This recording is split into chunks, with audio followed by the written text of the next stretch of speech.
Welcome sir, thank you so much for coming. और आज जैसे कि आप भी जानते हैं कि आज हमारी बड़ी मेजर सीरीज है 10 से 20 साल।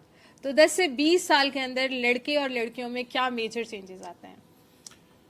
अस्सलातु वस्सलामु अलैका या रसूलल्लाह वला आलिका वस्हाबिका या हबीबल्लाह। आपने खुद ही लफ्ज़ बोल दिया लड़के और लड़कियां। तो 10 से 20 में सबसे पहली जो चेंज आ रही होती है वो बच्चा और बच्ची जो है वो लड़का और लड़की, लड़कपन स्टार्ट हो रहा होता है। जवानी का शबाब का आगाज़ होता है। और आपको पता है जवानी दीवानी होती है, तो दीवानगी का आगाज़ भी हो रहा होता है। बेबी जब पैदा होता है तो इसमें दो बेसिक इंस्टिंक्ट्स होते हैं। जिस मर्जी मज़हब का हो, जिस मर्जी रंग का हो, जिस मर्जी नस्ल का हो, उसकी जो एक्सटर्नल अपीयरेंस है उस पर उसको मेल या फीमेल, बॉय या गर्ल लेबल किया जाता है। और खुदा न खास्ता अगर वो मिक्सड है, ट्रांसजेंडर है, तो एक अलग चीज़ है, एम्बिगस जेनिटेलिया हो तो। लेकिन मेजॉरिटी जो है उसकी बात हो रही है, नॉर्मल की बात हो रही है। तो उनमें बेसिक दो ही इंस्टिंक्ट होते हैं नेचर की तरफ से। वो सोते हैं, 23-23 घंटे सोते हैं छोटे बच्चे जो होते हैं सिर्फ। और दूसरी चीज़ के लिए वो उठते हैं खाना और पीना। शुरू में तो उन्हें पीना ही पता होता है, चाहे वो माँ की फीड है या उन्हें टॉप फीड दी जा रही है या नहीं दी जा रही, जो भी है। तो खाना और सोना, इसी में वो बड़े होते हैं। उनकी बॉडी अभी बन रही होती है, हालांकि बच्चा पैदा हो जाता है। लेकिन अगर आप सूरह इंसान की पहली 3 आयतें देखें तो अल्लाह ने पूरी साइंस डिस्क्राइब कर दी है उसमें कि मैंने इसको मिले जुले नुतफे से पैदा किया है। एक और जगह कह रहा है कि ऐसा टाइम इस पे रहा है कि जिक्र करते हुए हया आती है। मतलब वही कतरा आपका कपड़ों पे लगा हो या आपको शक ही हो, आप पब्लिक में कैब नहीं आगे, मैं ज़रा फ्रेश हुआ हूँ, मैं ज़रा चेंज कर रहा हूँ। ये इंसान का स्टार्ट है। हाफ सेल, हाफ सेल, आधा बाप का आधा माँ का, हाफ सेल। वो माँ के पेट में जब ग्रो करता है, पैदा हो जाता है, हम कहते हैं लड़का पैदा हुआ, लड़की पैदा हुई है जी, boy, baby boy, it's a girl. लेकिन अल्लाह क्या कह रहा है?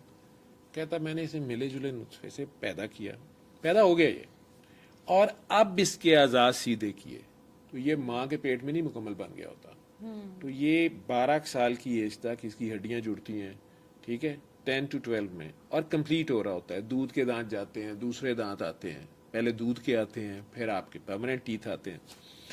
इसी तरह इसके जॉइंट्स जुड़ना शुरू होते हैं, और बोन्स जो हैं 3-3 पीसेज में होती हैं जो लॉन्ग बोन्स हैं, तो इनके दोनों एंड्स भी जुड़ना शुरू होते हैं। इसकी हाइट एक सर्टन अटेन करता है।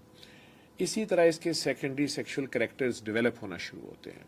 अगरचे वो लड़का लड़की होता है, लेकिन लड़का जो है उसके अंदर जेंडर स्पेसिफिक, और लड़की के अंदर हार्मोन्स, बॉयज़ में टेस्टोस्टेरोन लेवल्स ऊपर आना शुरू होते हैं। जो पहले भी मौजूद होते हैं वो एड्रीनल से होते हैं, जो ग्लैंड्स किडनी के ऊपर होते हैं, दोनों तरफ, दोनों लड़के लड़की में। लेकिन फिर उनके जो सेक्सुअल गोनेड्स हैं, टेस्टीज या ओवरीज, ये अब ईस्ट्रोजन या टेस्टोस्टेरोन प्रोड्यूस करना शुरू करते हैं, और उससे एकदम से सर्ज आती है। लड़कियों में ये डिफरेंस है, और अब वो लड़की बनती है, वो बच्ची से लड़की बनती है, और उसकी बॉडी खास गुलाइयाँ उसकी डेवलप होती हैं, ब्रेस्ट और उसकी बट और वो सारी पेल्विस की खास शेप डेवलप होना शुरू होती है। लड़के में चेहरे के बाल एडिशनल हैं, लड़कियों में आ जाए तो उसे फिर हम हिरसुटिज्म कहते हैं। उसमें कुछ टेस्टोस्टेरोन लेवल्स कुछ एबनॉर्मली थोड़े ज़्यादा आ गए या डिफरेंट तो इस चीज मसाइल को हो भी गए। उसी टाइम पे ट्रीट किया जा सकता है? नहीं, इसको नेचर में होने दें और फिर उसको देखा जाता है कि क्या हो रहा ठीक है। है। लेकिन उसमें डाइट्स का, कल्चर का, उसके घर के माहौल का, स्ट्रेस का बड़ा रोल है, ठीक है। लेकिन ये तीसरा बेसिक इंस्टिंक्ट इंसान में ऐड होता है, और वो जेंडर स्पेसिफिक, उसमें सेक्स हार्मोन्स आते हैं, ठीक है। तो अब सेक्सुअल अर्ज भी उसमें आती है, लेकिन यहाँ से माँ बाप का बड़ा स्पेशल रोल शुरू होता है, जिन्होंने उस बच्चे या बच्ची को गाइड करना होता है। स्पेशली लड़कियाँ जल्दी जवान होती हैं, एज ऑफ मेनार्की जिसे कहते हैं, उसको मेंस्ट्रुअल साइकिल शुरू हो जाता है।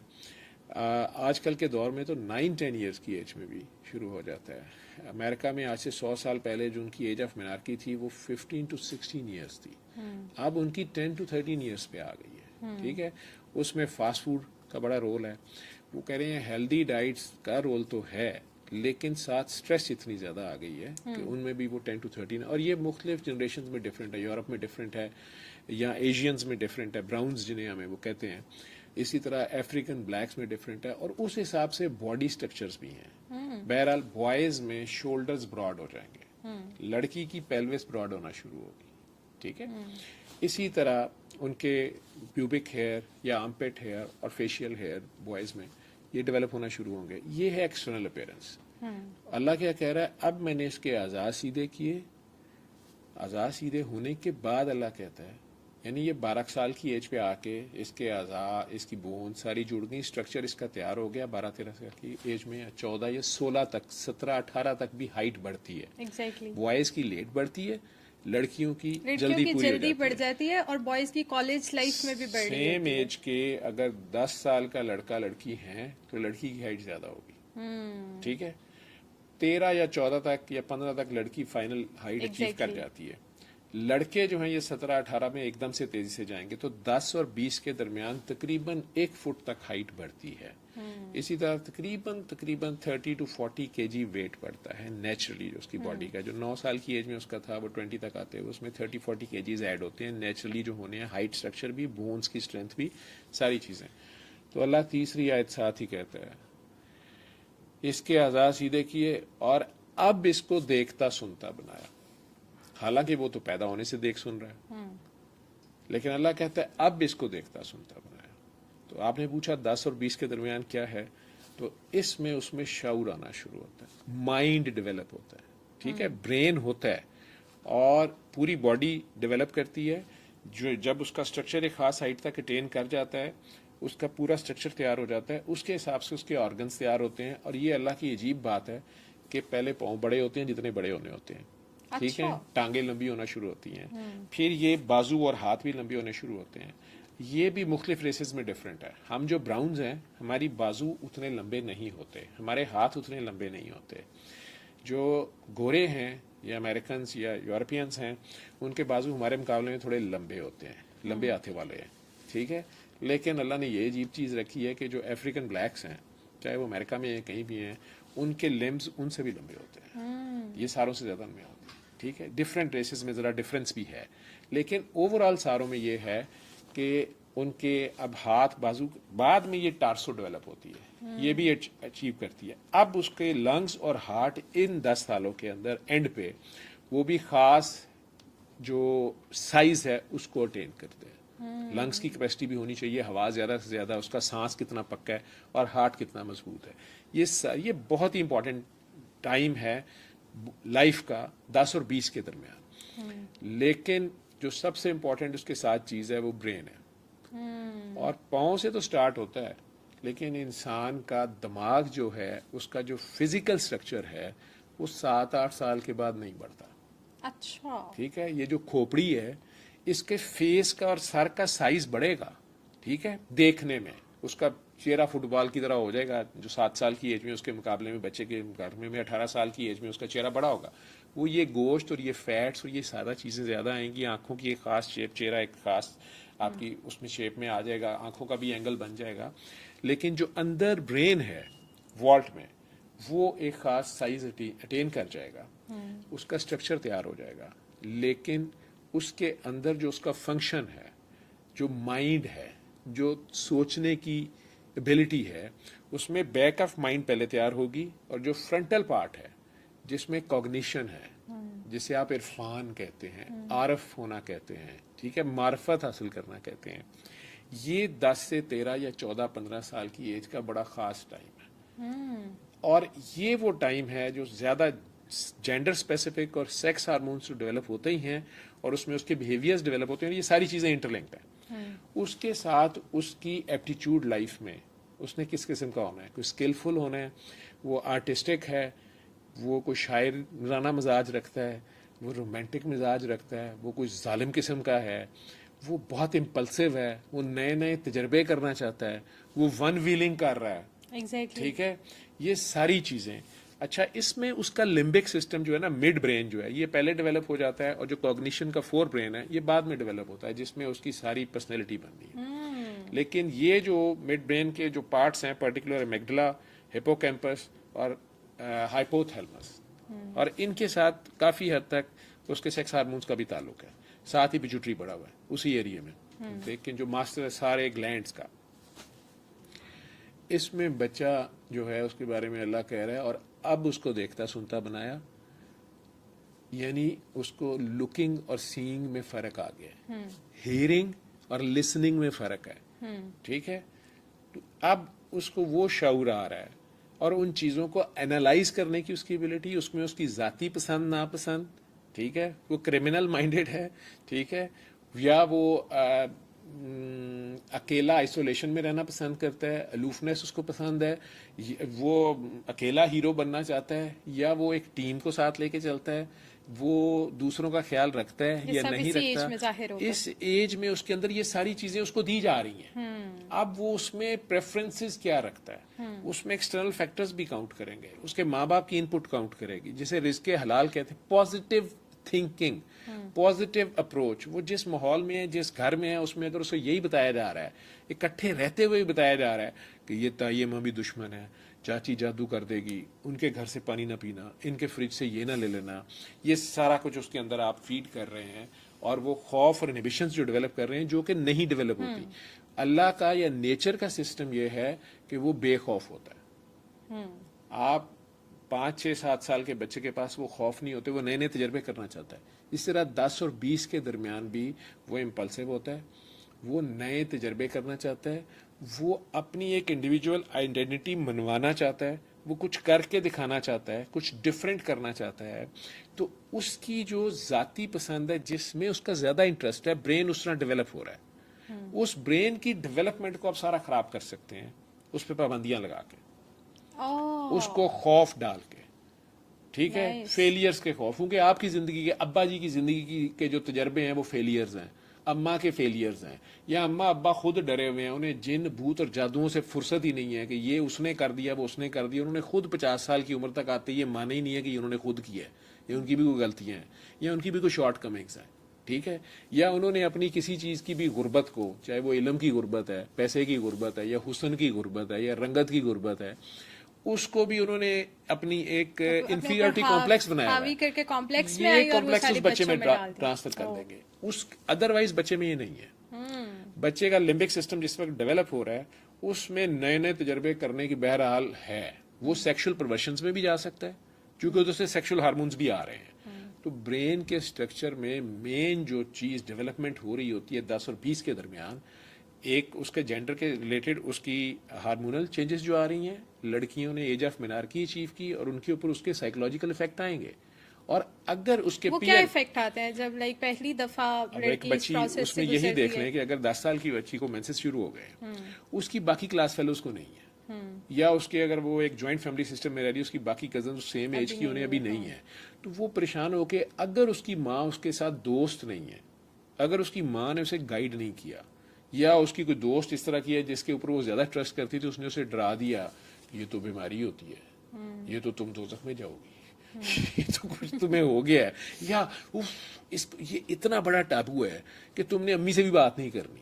एग्जैक्टली इस एज में ना जो मेजर एक चीज है कि बच्चे अपने पेरेंट्स के साथ ओपनली बात नहीं कर सकते। इवन अगर बेटियों की वो एज भी होती है तो मदर्स भी उन्हें पहले से नहीं गाइड करती कि ये प्रोसेस आपको हो सकता है, either you are in school और इन कॉलेज वट एवर, लेकिन वो भी खुल के बात नहीं करती। मल्टीपल चीजें उसमें फैक्टर आ जाएंगे ना। माँ जो है वो बेचारी जॉब कर रही है, उसे पता ही नहीं है, हाँ। या माँ के अब्बा दे नाल ही फड्डा पे है, वो 2 शादियां कर रहा है, वो किसी और चक्कर में, अम्मा उसके फोन को उसमें चुड़ैलें पकड़ने के चक्कर में पड़ी हुई है, बेटी के सर में से जुएं नहीं पकड़ रही, ठीक है, तो वो सारे मसले आएंगे ना। लेकिन इसलिए मेरा ये सारी बात को एलेबोरेट करने का मकसद ये है कि ये इंतहाई क्रूशल टाइम है, पेरेंटिंग का रोल इसमें बड़ा इंपॉर्टेंट है, ठीक है। 7 साल की उम्र तक तो आप उसके साथ खेल रहे थे, अपना जो बच्चा है वो ग्रो कर सकते हैं। अब जब वो एज ऑफ मिनार्की को लड़की पहुंच गई है, या एज ऑफ स्पर्मार्की उसके कहते हैं लड़कों में, वो जरा लेट आती है, वो 13 से 15 में आ जाएगी, ठीक है, नाइट फॉल्स अगर उसे होंगे वो लेट होती है लड़कों में, लेकिन लड़के को भी नहीं कोई बताता, उसको भी नहीं पता होता। अब उसको उस तरह के दोस्त को मिल गए हैं, या वो उसको ये स्नब करी जा रहे हैं कि तुम्हें नहीं ये होता, वो साइको हो जाएगा, ठीक है, और वो उल्टी सीधी बातें उसको सुना रहे हैं, या 4 बंदे मिल गए हैं आपस में, ठीक, तो वो तो साइकिल केस हो जाएगा। अच्छा भला पढ़ता पढ़ता वो फंस जाएगा कि यार मेरे में पता नहीं कोई डेफिशिएंसी हो गई है, या ये मेरी कोई कमी है शायद, ठीक है।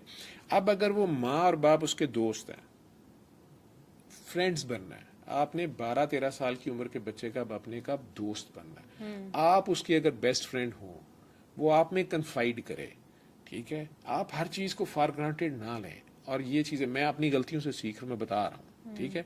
हाँ, हया आप रखें साथ, एक बाप और बेटे का या माँ और बेटी का अगर कोई थोड़ा डिस्टेंस है वो जरूर रहे मेंटेन, लेकिन जो उसकी रियल नेसेसरी नीड्स हैं, अगर उसके दांत ही लेट आए हैं या उसका टूट गया, कितने जतन आप करते हैं कि सिद्धांतों के जो कोई नहीं, रात को तुम सो रहे थे ना तो वो परी ले गई जी, ठीक है, वो ये तुम्हारे तकिए के नीचे रख गई, अब ये नया आएगा ना, वो पैसे रखें, ये करते हैं ना। तो ये भी अगर उसकी बॉडी में चेंज आ रही है, उसके फेस पे हेयर ही आ रहे हैं या नहीं आ रहे, दूसरे क्लास फेलोज के आ गए, वो बेचारे को वो छेड़ते हैं, खोदा खोदा, तो उसको आप प्यार से बताएं कि यार मेरे तो अपने लेट आए थे, आ जाएंगे, ये सारी जिंदगी की खेती है, आ जाएगी। तो आप उसे कॉन्फिडेंस तो देना, ताकि वो अपनी पढ़ाइयों की तरफ फोकस कर सके या अपने दूसरे कामों की तरफ। उसमें साथ एक्सरसाइज बड़ी जरूरी है, उसमें साथ हेल्दी जो है ना डाइट, ये हम अपने बच्चों से जुल्म कर रहे हैं और बच्चे अपने साथ जुल्म कर रहे हैं। ये जो फास्ट फूड्स और फैटी फूड्स ले रहे हैं, ये सारी की सारी उनके हार्मोनल इम्बैलेंसेस में, उनकी बॉडी ग्रोथ में, ये सारी की सारी बहुत नेगेटिव रोल प्ले करती है। ओबेसिटी अब इन बच्चों में आ गई है, तो हमारे मुल्कों में मोटा होना सेहत समझी जाती है नहीं, और उनकी फिजिकल एक्सरसाइज, खेल, गरीब का बच्चा ना सड़क पे दौड़ी लगा ले, और आप देखिएगा गरीबों के बच्चे जो हैं वो फिजिकली स्ट्रांग होते हैं, उनकी डाइट इतनी अच्छी नहीं होती, क्योंकि उनकी फिजिकल एक्टिविटी अच्छी होती है।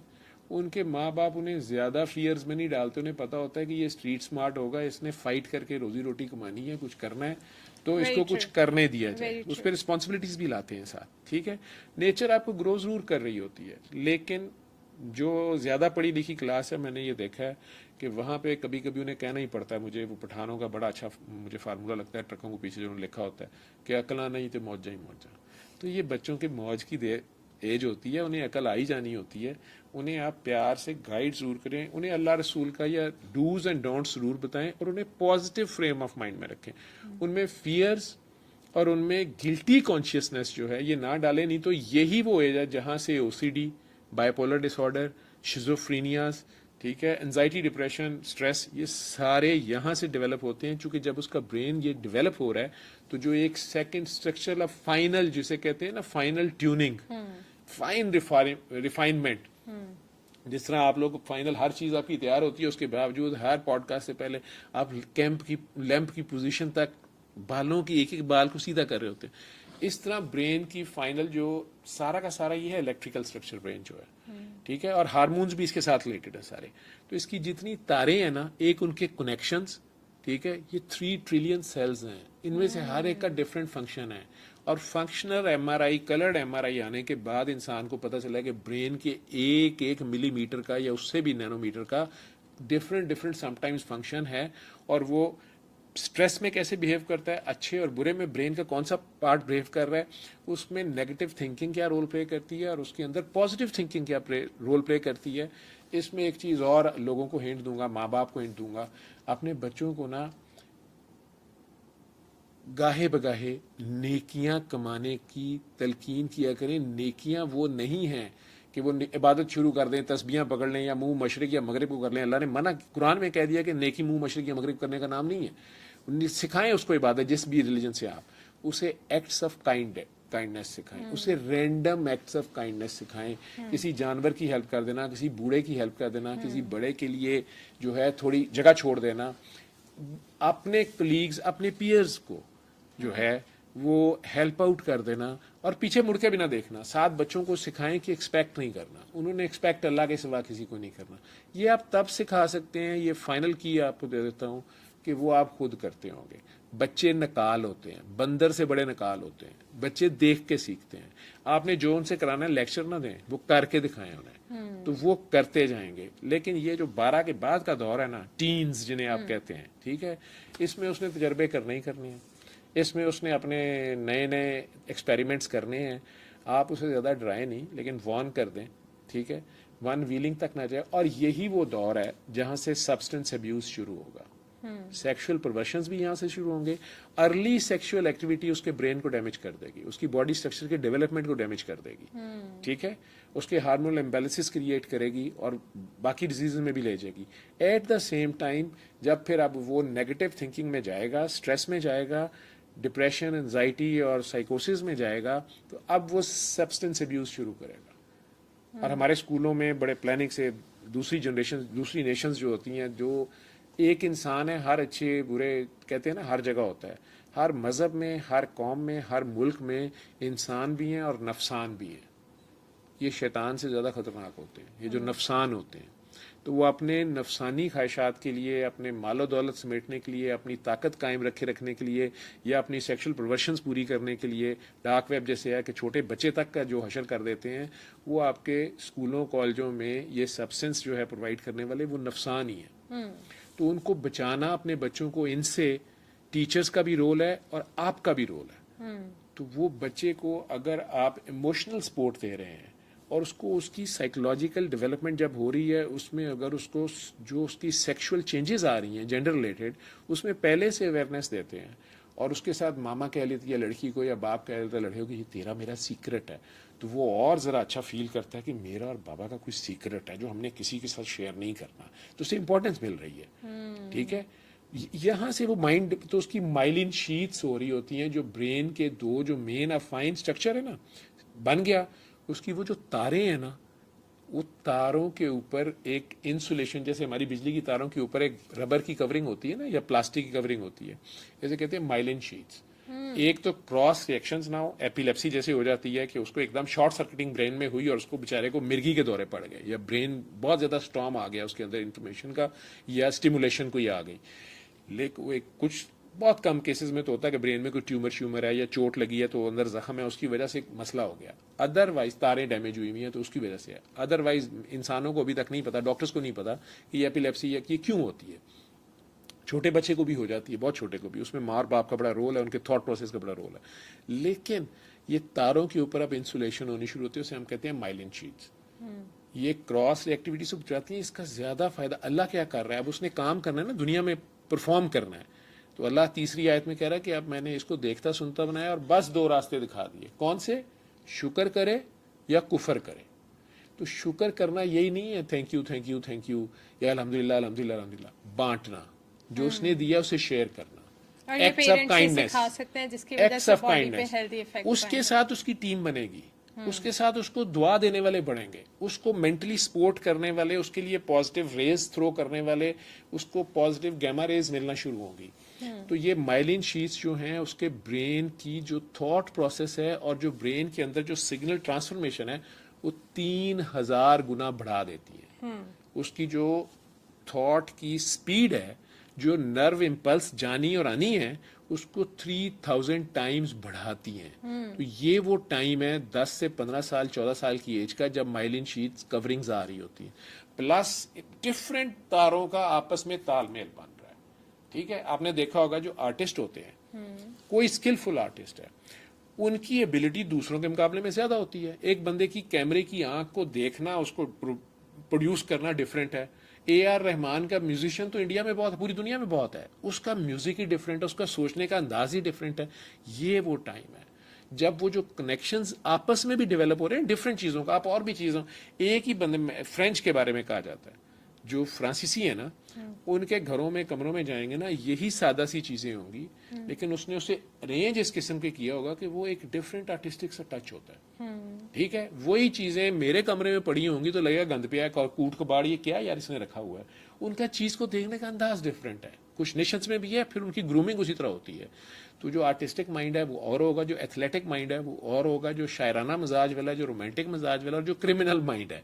तो ये डिफरेंट अपने ही ब्रेन के जो 3 ट्रिलियन सेल्स हैं, उनके आपस में तालमेल कैसे आपने यूज करना है, तो साइनॉप्सिस भी बन रहे होते हैं। ठीक है, अगर आप उसे फ्री माइंड देते हैं, पॉजिटिव अप्रोच देते हैं, तो ये सारा स्ट्रक्चर 15 साल की एज तक तैयार होता है। तो अब उसका ये फ्रंटल जो कॉर्टेक्स का एरिया है, ये फाइनल डेवलप हो रहा है, कॉग्निशन यहाँ से बनती है। जैसे आप आरिफाना या इरफान का दौर कहते हैं, मार्फत का दौर कहते हैं, और उसका फाइन थिंकिंग का स्टाइल दूसरों के मुकाबले में 18 साल की एज में, तो ये 10 से 19 तक वो एडोलेसेंस, इसे हम मेडिकल में कहते हैं एडोलेसेंस, आप लोग कहते हैं लड़कपन और लड़की और लड़का, ठीक है। अब जवानी एडल्ट हो गया, अब वो वोट देगा कि जी प्रेसिडेंट ट्रंप होगा या कमला हैरिस होगी या इमरान खान होगा या नहीं होगा, बिल्कुल ठीक है। बिल्कुल ठीक ये है। जो थॉट प्रोसेस उसका फाइनल तैयार होना है, अब उसकी सोच, तो आप तब उसको वोट का हक देते ना 18 से या 21 की एज से, कि अब इस बंदे की राय जो है वो इतनी मानी सॉलिड जाएगी। है कि भाई ये भी सही सोच सकता है, इसकी राय अच्छी हो सकती है, तो उनको बच्चों को घर के छोटे छोटे कामों में उनको बोलने भी अब दें, स्नब ना करें, ठीक। उसका थॉट प्रोसेस भी डेवलप हो रहा है, सोचने का अंदाज भी डेवलप हो रहा है, उन्हें हर बात पे ड्राई मत, और यार ये हो जाएगा और छड़ परे वो हो जाएगा, उन्हें करने दे चल पे। हो सकता है जहां से आप फेल हुए थे ना, आप उसे बिल्कुल ना कहें कि फेल ही हो गई, इसमें होना ही फेल है, वो ऐसी साइड से चलेगा और आप देखेंगे कि ये जो छोटे लोग होते हैं ये रिस्क बहुत ज्यादा लेते हैं। बच्चे बड़े बेखौफ से होते हैं ना, दीवार पे चढ़ी जा रहा है, वो क्या रॉक क्लाइंबिंग कर रहा है, पुट्ठे काम कर रहा है, जो बाद में नहीं आप करते, आप डरते हैं, वन व्हीलिंग कर रहा है, कोई भी तजर्बे कर रहा है, ग्लाइडिंग कर रहा है, पैराग्लाइडिंग कर रहा है, नए से नई चीजें ला रहे हैं, ये उनके अंदर चूंकि इनहिबिशंस नहीं होती। लिम्बिक सिस्टम में पहले इम्पल्स डेवलप होती है, पहले उसको नए से नए तजर्बे, उसके अंदर कुछ कर सकने की जो है एडवेंचर ना, करना चाहता है। उसके अंदर कस करने सकने की चाह है उसके अंदर, वो करने के बाद उसमें उसको रोकने की भी, कि भाई लड़कियों पे प्यार तुम्हें आ रहा है, उसका मतलब ही नहीं कि हर लड़की फड़ के तू रात जाने चुम्मी ले ले, ठीक है, वो जिसकी लेगा चपेट पड़ेगी तो अगली बार अब नहीं करेगा, तो इनहिबिशंस भी डेवलप हो जाएंगी, लड़की आगे से छोड़ देगी, ये कुछ हो जाएगा, ठीक है। तो वो दोनों चीजें उसमें डेवलप, आप अगर उसमें शुरू में फियर्स डाल देंगे तो वो हर काम में पहले नेगेटिव सोचेगा, फेल तो नहीं हो जाऊंगा, ये गलत तो नहीं होगा, ये सही वो नहीं, हाँ ये उसे बता दें, और ये बच्चे में एबिलिटी होती है। आप लोग अपना सोच लें, पीछे 12, 13, 14, 15, 16 साल की एज का भी आप लोगों को अम्मी अबू ने कुछ चीज़ें बताई थी करनी है नहीं करनी है, कुछ उन्हें पता ही नहीं था बेचारों के, बाहर आई चीज़ें आ गई हैं, थी ना। ऐसा ही है, लेकिन बिल्कुल ऐसा जितनी चीज़ें आप जितनी चीज़ें पहले से सोचते हैं कि इस पे अम्मी अबू नाराज होंगे, ये जो आप उनके सामने नहीं कर सकते, तो आपके अंदर सिस्टम होता है, आपका बिल्ट इन सॉफ्टवेयर है जो आपको बता रहा है कि ये काम गलत है, ये नहीं करना। अब आपका टेस्ट है, अल्लाह ने आपका टेस्ट शुरू कर दिया है, तो आप वहां रुकते हैं कि नहीं रुकते हैं। जो रुकेंगे, अम्मी अबू तो नहीं देख रहे, लेकिन वो मदर नेचर को, अल्लाह को हाजिर नाजिर मान रहा है, तो ये उसका ईमान है। बिल्कुल ठीक है। ठीक। ठीक है सर, अब हमने बात कर ली बॉडी चेंजेस की कि 10 से 20 साल में ये चेंजेस आते हैं किसी Major भी changes, लड़की major या लड़के के, changes, मेजर बिल्कुल। चेंजेस। अब मुझे ये बताएं कि इस टेन्योर में कोई बीमारियां भी आती हैं, इन बच्चों को कोई बीमारियां भी हो सकती हैं? हर किस्म की बीमारी हो सकती है, इन्फेक्शंस तो हो ही रही होती हैं, अगर उसकी हेल्दी लिविंग नहीं है या बेचारा वैसे कोई वबा फैली है तो वो भी पकड़ा जा सकता है।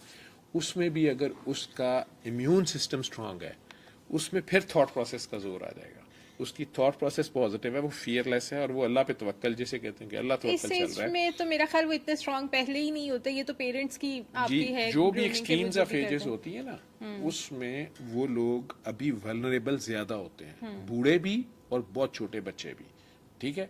लेकिन अब ये वो एज आ रही है जहां से सेक्स हार्मोन्स ऐड हो रहे हैं और वो मर्द बन रहा है या लड़की औरत बन रही है, और उनके अंदर स्ट्रेंथ आ रही है, बॉडी तैयार हो रही है, डाइट अच्छी हो रही है, खुद भी उन्होंने कुछ अचीवमेंट्स कर ली हैं, सेंस ऑफ डूइंग समथिंग और अचीविंग समथिंग भी साथ है, तो उनकी इम्यूनिटी भी स्ट्रांग डेवलप हो रही होती है। अनटिल अनलेस कि उन्होंने थ्रू आउट स्ट्रेस में ही लाइफ गुजारी है, अम्मी अब्बा की लड़ाई ये नहीं खत्म हुई, घर में फड्डे ही नहीं खत्म हुए, जिन्नों भूतों और जादुओं की बारिश ही नहीं खत्म हुई, तो वो फियर में ही है, ठीक है। ये खुद आप इनकलकेट कर रहे होते हैं, तो उसमें उनको इन्फेक्शंस भी फिर इन लोगों को ज्यादा होंगी। आपको ज्यादातर अपर रेस्पिरेटरी ट्रैक्ट जो है बच्चे भी पकड़े जाते हैं, उनके लंग्स अभी फुल डेवलप नहीं हुए होते, आपके नाक से लेके ये साइनसेस और ये सारी चीजें ये वल्नरेबल होती हैं, क्योंकि ये फर्स्ट डिफेंस मैकेनिज्म भी होता है।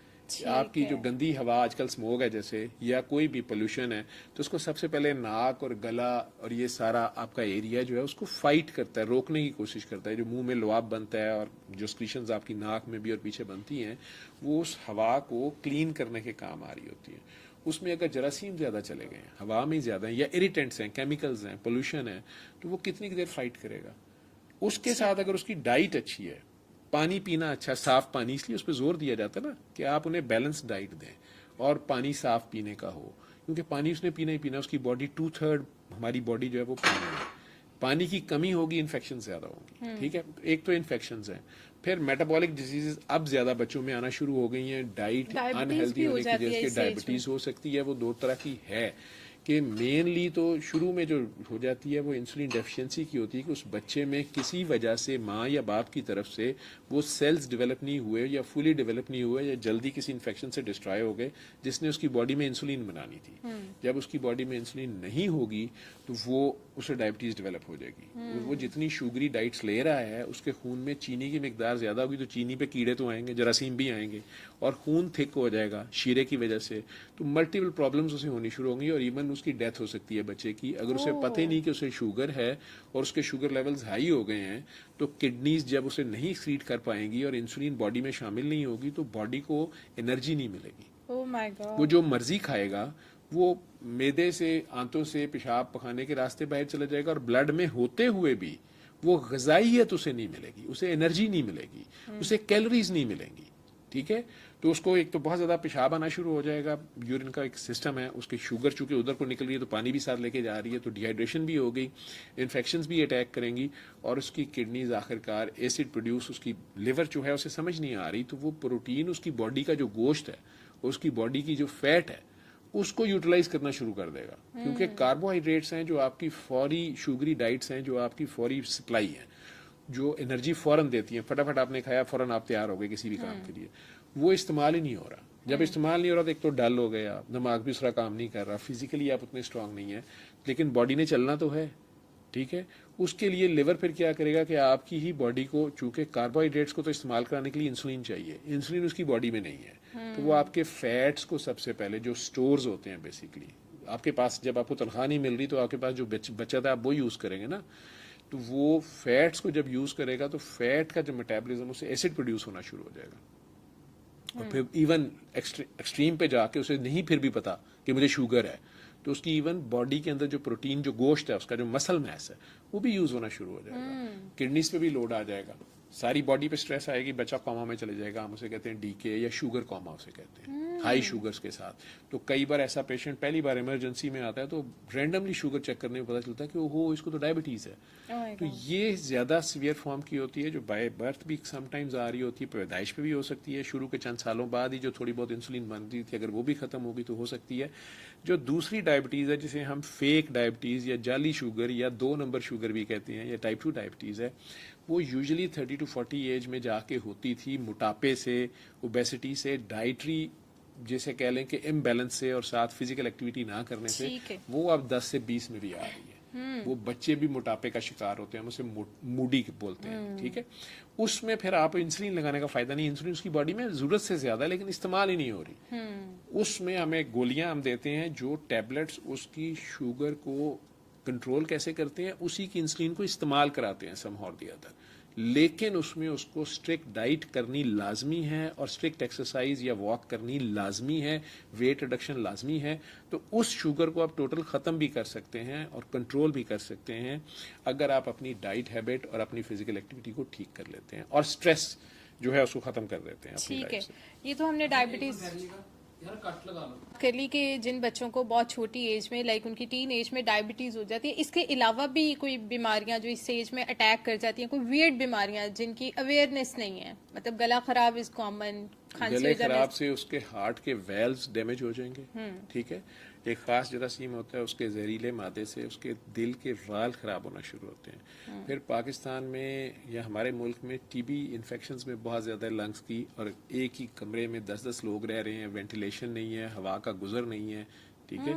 तो उसकी वजह से एक को ज़रा सी थी या दादे को थी, दादी को थी, या घर में किसी मुलाजिम को रखा है आपने, वो खांसी करता रहता था, या खांसी नहीं भी कई बार वो कर रहा होता, लेकिन उसके सांस से आ रही तो उसने टीबी का इलाज ही नहीं कराया, ठीक है। तो वो बच्चों में, बच्चे अभी वल्नरेबल होते हैं, या उसे शुगर है तो शुगर वाला बड़ी जल्दी पकड़ेगा। इसी तरह साइकोलॉजिकल मैंने सिकनेसेस आपको कहा कि वो इसमें बहुत ज्यादा आएंगी, और हार्मोनल इम्बैलेंसेस, अगर वो बहुत ज्यादा सेक्सुअल परवर्शन में चला गया है या उसको किसी ने मोलेस्ट किया है, उसको 6-7 साल की एज में उसको सेम सेक्स का बंदा मोलेस्ट करता रहा है, उसकी कोई आंटी, कोई बहन, कोई भाई, कोई मुलाजिम, तो उसको जेंडर डिस्फोरिया डेवलप होना शुरू होगा। वो अब लड़की है लेकिन वो लड़का बनने की कोशिश कर रही है, क्योंकि उसको जो कोई भी उसका बड़ा था जिसने उसको गलत राह पे डाला है और उसके बॉडी के हार्मोन्स में प्रॉब्लम आनी शुरू हो जाएगी। हार्मोन्स उसके खवातीन वाले हैं, सोच उसकी मर्द वाली बनाई हुई है, क्योंकि लेकिन उससे क्या वो इस काम स्टेज करता में रहा इतनी अवेयरनेस उसको होती है कि वो इस चीज का फैसला कर पाए कि मैं लड़का बनना चाहती हूँ या है। मैं। उसके पास अवेयरनेस नहीं है, लेकिन उसको चूंकि पहले 10 सालों में इस तरह छेड़ा गया। एक बच्चा है गोरे का, उसको आपने बिरयानी कभी खिलाई नहीं तो उसका बिरयानी का टेस्ट नहीं बनेगा। ठीक है, साडा चीता कामा जिहड़ा है उन्हें बिरयानियां खादियां ने, 1.5 साल की उम्र शुरू हुआ है, तो उसको जितनी मर्जी स्पाइसी डाइट दे दें तो उसको स्पाइसी का टेस्ट बना हुआ है। उनका जो है वो उबली हुई सब्जियां खाता था या आइसक्रीम खाता था, उसने मिर्च के पास से नहीं गुजरा हुआ तो उसका नहीं टेस्ट बनेगा ना। लेकिन अगर आप एक बैलेंस, इसी को कहते हैं ना कि दोनों चीजें हों और सारी, और जो आपकी मेन चीज है उसको आप फॉलो करें, तो ये माँ बाप ने ध्यान रखना होता है। ये कई बार जो माँ बाप आपस में लड़ते हैं या सिंगल पेरेंट हो जाते हैं या सेपरेशन होती हैं या दोनों ही काम पे गए हुए हैं, बच्चा मेड पे छोड़ा हुआ है या घर के किसी अपनी तरफ से किसी बड़े ट्रस्टेबल दादे दादी नाने नानी खाला मामू फूफो चाचा या बड़े बहन भाई पे छोड़ा हुआ है, लेकिन वो स्लिप हो गया और उस बच्चे को उसने किसी गलत साइड पे लगा दी। ये ड्राइवर साहब के साथ अकेले भेज रहे हैं और वो उसे गोदी में बिठा के ड्राइविंग सिखा रहा है और उल्टी सीधी हरकतें बता रहा है, उस बच्चे को तो नहीं पता चलेगा, उसके लिए भी एडवेंचर्स है, उसको पता नहीं है। और साथ उसने उसे डरा दिया, किसी को बताना नहीं है, किसी को ये नहीं करना। तो जब वो 10-12, मैंने कहा ना कि वो 12-13 में जब आता है, अचानक उसे पता चलता है ये सब गलत था, और ऊपर से घर का माहौल ऐसा है कि वो बता नहीं सकता, उल्टा वो ही मुजरम बना दिया जाएगा। अगर वो शुरू में बताने की कोशिश करता है किसी बड़े के बारे में तो उसको स्नैप कर दीजिए कि तुम बकवास कर रहे हो, तुम्हारी सोच ही गलत है, तुमने गंदा सोच है, तब भी वो मुजरिम है। आप उसकी बात नहीं सुन रहे। आप उसे प्यार से चाहे लेके चलें, आप उसको अपने बड़े रिलेटिव के बारे में या किसी दूसरे रिलेटिव के, आप नहीं ऐसे उसके भाई के बारे में या बहन के बारे में नहीं ऐसे सोचना चाहते या अपने बहन भाई के बारे में, लेकिन आप उसको ये तो सपोर्ट कर सकते हैं कि आइंदा के लिए वो ऐसे एक्सपोजर में ना जाए। उसको टाइम दें, उसे प्राइवेसी दें, उसके बारे में ध्यान रखें, प्रोटेक्टिव रहें, और दूसरे बंदे को कम से कम आप कुछ भी ना कहें, लेकिन आप उसे ये शो कर दें कि now you are at high alert और आपको भी पता है अब कुछ भी हो सकता है। और ऐसे बंदे बुज़दिल होते हैं, लेकिन उस बच्चे की पर्सनैलिटी पे तो इम्पैक्ट आ गया। मैं ये डील करता हूँ ना, वो सूरा रहमान थेरेपी तो मैं बताता हूँ, लोग ठीक होते हैं, चेंज आती है, लेकिन कई बार वो ये शेयर करते हुए भी बड़ी देर ले लेते हैं कि असल बैकग्राउंड क्या है। ऐसा मेंटल ट्रॉमा होता है कि वो बंदा one of the best graduates होता हुआ भी वो जो उसकी पर्सनैलिटी मेकअप है वो बिल्कुल डिफरेंट होती है, और वो एक ऐसे अजियत से गुजर रहा होता है कि वो किसी को बता भी नहीं सकता। एक तो ये चीज़ें हैं। आपके माइंड के साथ बीमारियों का बहुत ताल्लुक है, ठीक है, आपके एनवायरनमेंट के साथ, आपकी हेल्दी डाइट के साथ, उसमें आप हलाल और हराम को पॉजिटिव और नेगेटिव डाइट कह लें, ठीक है, ये चीज़ें रोल प्ले करेंगी और करती हैं। इसी तरह घर का स्ट्रेस का माहौल, ठीक है, माएँ जो हैं अमूमन बच्चों के अंदर खौफ डाल देती हैं, इवन बाप के लिए डाल देती हैं। बाप की प्रेजेंस का एक अपना पॉजिटिव रोल है, लेकिन माँ ने उन्हें यही बताया कि बाप है ही कोई जालिम है, ठीक है, और माँ दुनिया की बड़ी मजलूम है। तो 15-16 वाले जो है ना, वहाँ तक तो वो माँ का साथ देंगे। 17-18 में जब उन्हें एक्सपोजर होगा, कॉलेज में जाएंगे, यूनिवर्सिटी में जाएंगे, और उन्हें ये पता चलेगा कि माँ कुछ बातों में सच्ची थी और कुछ बातों से अब्बा भी सच्चा थी, या अब्बू भी सही, अब्बू इतने जालिम नहीं है। अब वो जो माँ हीरो थी ना, हीरोइन थी बच्चे के लिए, वो शैटर हो गई है पर्सनैलिटी। अब्बे को उसने पहले से विलन के तौर पे देखा था, उसे अब हीरो मानना या दोस्त मानना उसके लिए मुश्किल है। तो आपने अपने बच्चे के 2 बेस्ट फ्रेंड जो हैं वो खुद से खराब कर दिए। कभी बाप की या माँ की पर्सनैलिटी एक दूसरे की अपनी लड़ाई अपने बेडरूम में रखें, बच्चों के सामने ना लाएं। और बच्चे का ये जो 10 से 20 साल का जो दौर है, ये एक नया इंसान बन रहा है। और ये भी याद रखें कि ये जो आपके फार्मूले थे ना, आपके दौर के जो थे, वो होंगी अच्छी बातें, उनके जो अब दौर है ना, ये एक नया दौर है। अब तो बहुत तेज साइंस आ गई, ठीक है। आप उसे कहें नहीं जी फोन गंदा ही होता है या इसमें गंदी होता है, उसको पूरा का पूरा कॉल जो यूनिवर्सिटी है वो कह रही है कि आपके फोन पे हर चीज ट्रांसफर, उसने पढ़ना है। नहीं जी लैपटॉप नहीं लेना है जी, फिल्मा वेखोगे, ठीक है। आप मनफियत से ही बात शुरू कर रहे हैं। नहीं, आप उसे बताएं कि इसका अच्छा और बुरा यूज है, नेगेटिव और पॉजिटिव ठीक का है। बहुत रोल और है। जो दुनिया में आपने उसको तैयारी अब उसे करने देनी है, मुझे पता ही नहीं क्रिप्टो करेंसी क्या होती है, ठीक है। मेरे बरखुरदार शुरू की तो मैंने कहा यार ये मुझे ठीक नहीं लग रही। उन्होंने कहा अब्बा जी आपको तो हर चीज़ ठीक नहीं लगती, लेकिन मैंने चाचा से डिस्कस किया, चाचा उसका बैंकर था, ठीक है। उनने कुछ तजर्बे किए, कुछ नुकसान उठाए, अब जरा बैलेंस पे आ गए। मुझे नहीं पता क्या करते फिर रहे थे, लेकिन मुझे एक चीज़ का पता ही नहीं है, तो मैं उसे शुरू करने से पहले डरा रहा हूँ उसको। अच्छाई बुराई बताना मेरा काम है, और मैंने देखा कि वो हलाल हराम का शायद मेरे से भी ज़्यादा ख्याल रखता है। ठीक, तो शुरू में मेरा काम इतना ही था उसे बताना कि उसकी अल्लाह रसूल से प्यार डल जाए बस उसको। मैंने सिर्फ ये उसे बताया कि बस वो काम ना करना जिस पे अल्लाह रसूल नाराज़ हो। तो अगर उसका इश्क डेवलप हो जाएगा ना, चाहे माँ बाप से हो कि अम्मी अबू नाराज़ ना हो, यही एहतराम है। Very true. ठीक है, वेरी और ये ट्रू। अल्लाह नाराज ना हो, सरकार नाराज ना हो, तो फिर वो अकेला भी आपने उसको दुनिया में छोड़ना ही छोड़ना है ना। मछली के बच्चे को तैरना सिखाना पड़ता है? नहीं, इंसान का बच्चा ना अकेला भी जंगल में रह जाएगा ना तो बनेगा इंसान ही।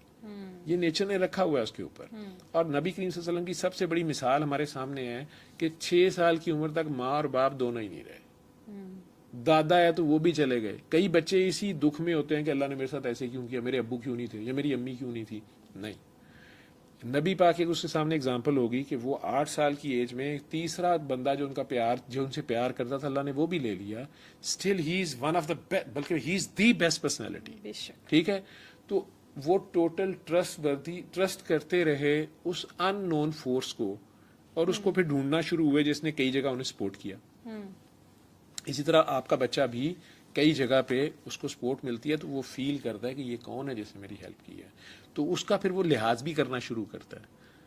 ठीक है, उसके लिए उसको कंसर्न बनते हैं कि नहीं मैंने अल्लाह को नाराज़ नहीं करना, या मैंने ये करना ये नहीं करना, और उसके अंदर बिल्ट इन ये सॉफ्टवेयर होता है कि this is right and this is wrong. आप उतना उससे अवेयरनेस दें तो बीमारियां जो बाकी हैं होने को, वो सारी बीमारियां उसको हो सकती हैं। अगर उसे कोई स्ट्रक्चरल डिफेक्ट है किडनीज में, स्टोन्स भी बन सकते हैं। डाइट अगर उसकी ठीक नहीं है, उसकी किडनी फेलियर भी हो सकता है। कुछ तो जेनेटिक डिजीज हैं, कुछ मल्टीपल डिजीज हैं जो बाय एज भी आ रही होती हैं।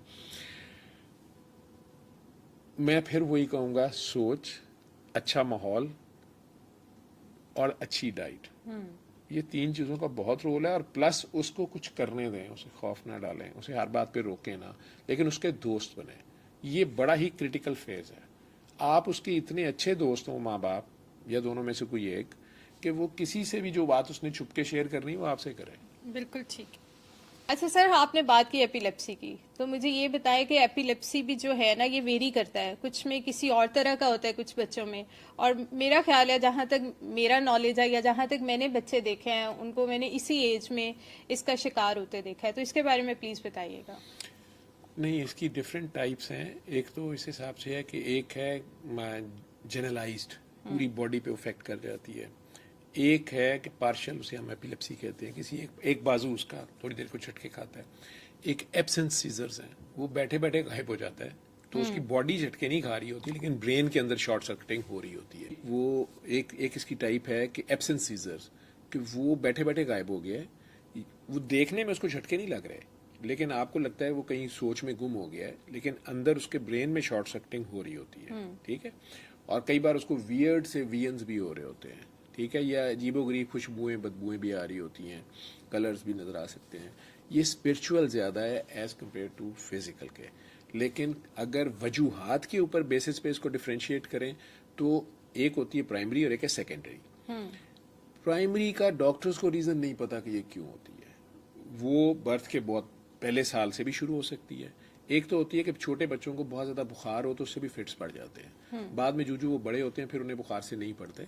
लेकिन छोटे बच्चों को इसीलिए जब उसका 100 से भी ऊपर बुखार गया तो वो कहते हैं कि गीला तौलिया ले और उसके जिस्म पे फेर दें। माएँ हमारे मुल्कों में डरती नमूनिया हो जाएगा, नहीं तो और पंखा चला दें हल्का, तो उसको उसका बॉडी टेम्परेचर 100 से या 101 से ज़्यादा ना जाने दें, नहीं तो उन्हें फेब्राइल फिट्स पड़ सकते हैं। बड़े होकर खैर उसे वो कोप कर लेते हैं। वो ट्रू एपिलेप्सी नहीं होती।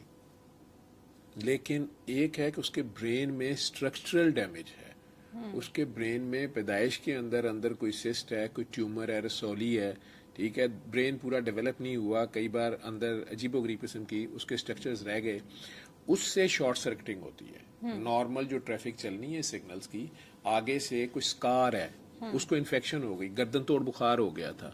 ठीक है, एनसेफलाइटिस या मेनिंजाइटिस हम उसे बोलते हैं। टीबी भी ब्रेन में चले जाती है कोई और, या रेशा पड़ गया ब्रेन में, कान से चला गया। उन लोगों में वो पुराना जो जख्म रह गया वहां से शॉर्ट सर्किटिंग होगी तो उसे फिट्स पड़ सकते हैं या रसौली से पड़ सकती है। ये है सेकेंडरी सीजर्स। या चोट लगी, सर पे चोट लगी थी, अंदर खून जम गया, हो सकता है। लेकिन बहुत ज़्यादा रेशो ऐसों की है जिसे प्राइमरी एपिलेप्सी कहते हैं, और कुछ फैमिलीज में वो ज़्यादा होती है। डॉक्टर्स को नहीं रीज़न पता अभी भी कि उसकी क्या जेनेटिक बेसिस है, लेकिन उसको अचानक सीजर शुरू हो गए या लेटर ऑन एज पे हो गए या टीन एज में ज़्यादा आके इसलिए भी हो जाते हैं कि उधर से हार्मोन्स आ रहे हैं, उधर से स्ट्रेस आ रही है, उधर से नया नया इलम आ रहा है, उसके बारे में उसको वो बता नहीं पा रहा, किसी से वो खाम खा गिल्ट का शिकार हो रहा है, स्ट्रेस आ रही है, सोचें आ रही हैं, ज़्यादा सोच के वो स्ट्रेस में गया, उसको फिट्स पड़ गए, दंदन पै गई जी, दौरा पै गया जी, जिसे बिल्कुल बोलते बिल्कुल हैं। ऐसी चीजें आम होती हैं। पब्लिक कहती जिन्न आ गया, भूत आ गया, जादू हो गया, किसी ने कुछ कीता कराया, उसमें उसकी अपनी सोच भी, घर का माहौल भी, इर्द गिर्द सोच भी। एक बात याद रखें कि हम इंसान भी, हमारी जो सोच की लहरें हैं वो भी दूसरों के ऊपर इम्पैक्ट करती हैं, और बच्चे चूंकि वल्नरेबल होते हैं तो वो ज़्यादा इम्पैक्ट ले जाते हैं। एक ज़्यादा स्ट्रॉन्ग स्पिरिचुअल पर्सनैलिटी के पास बैठ के भी बच्चों को फिट्स पड़ते हैं। फिर कई एक्सटर्नल स्टिमुलसेस हैं, टीवी देखते हुए कुछ बच्चों को फिट पड़ जाता है, कार्टून्स में ऐसे फिल्म्स हैं जिससे होता है, रोकी जाती हैं बड़े मुल्कों में, वो ड्रामा, वो सीरीज पूरी बंद कर दी जाती है, क्योंकि उसमें फ्लिप्स और वो जो जिस तेज़ी से लाइट मूव कर रही होती है उसके ब्रेन को तेज़ी से वो जितनी स्पीड पे स्टिमुलस जाता है वो उसे कोप नहीं कर पाता, तो वो फिट में चला जाता है। ओह तो मल्टीपल फैक्टर्स हैं इसमें, ठीक है। स्पिरिचुअल बेसिस इसकी जो बाद में इंसान निकाल लेगा, जो मेरा ज़ाती ख्याल है, मैं आज उसको बस मैं कह देता हूँ, आई माइट बी रॉन्ग, ठीक है।